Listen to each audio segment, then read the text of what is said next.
في قرية هادئة تقع بين الجبال والوديان، عاش سالم وزوجته أم محمد في بيت بسيط مبني بالطين والأخشاب. كانا متزوجين منذ أكثر من 30 عام وأنجبا 4 أبناء، لكن محمد كان ابنهم البكر والأقرب إلى قلبهم. كانت الأسرة بسيطة في معيشتها، تعتمد على الزراعة وبعض الأعمال اليدية، لكنهما كانا يسعيان جاهدين لتأمين مستقبل أفضل لأبنائهم.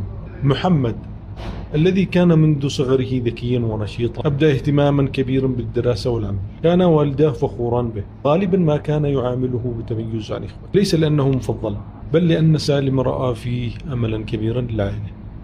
محمد كان يمثل طموحات سالم التي لم تتحقق، حلم الأب بأن يرى ابنه متعلما. كبر محمد والتحق بالجامعة في المدينة، كان ذلك إنجازا كبيرا بالنسبة لعائلة ريفية بسيطة.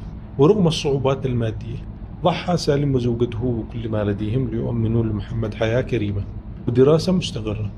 كانا يسعدان كلما عاد محمد لزيارتهما في الأعياد والإجازات، لكن شيئا فشيئا بدأ محمد يبتعد عنه. مرت السنوات وتخرج محمد من الجامعة بامتياز، حصل على وظيفة مرموقة في دولة ثانية وبنى لنفسه حياة جديدة. بدأ يختلط بأشخاص جدد، يتبنى أفكارا تختلف عن تلك التي نشأ عليها.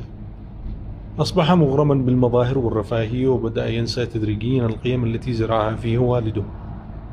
كان سالما وزوجته يشعران بالتغير في محمد، لكنه كان طفيفا في البداية، لم يكن يزورهم كما كان يفعل سابقا، وكان التواصل بينه وبينه يقتصر على مكالمات قصيرة وسريعة.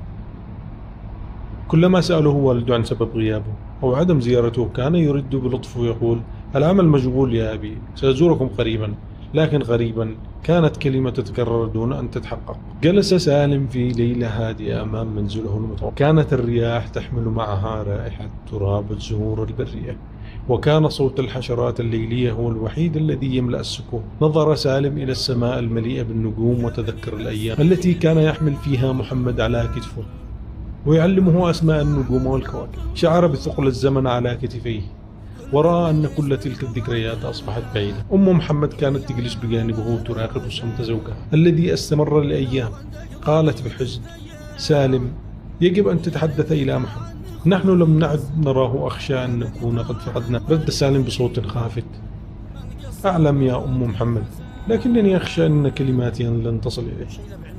يبدو أن المسافة بيننا وبين محمد أصبحت أكبر من مجرد الطريق. في تلك الليلة قرر سالم أن يكتب رسالة إلى ابنه، رسالة لن يرسلها بالبريد بل سيجمع فيها كل مشاعره وألمه وحسرته. حيث الضمائر عسى تفطر روحها لأبصر لما تتقلب المشاعر ربعي قبل النفوس. أحييت الضمائر عسى تفطر روحها لأبصر. ذكر من غفل بالهدى يذكر يوما عبوس، حسسها بتأثيرها لأن البعض مش حاسة. قال ابن الضبيع العمر قومني من أفضل جلوس.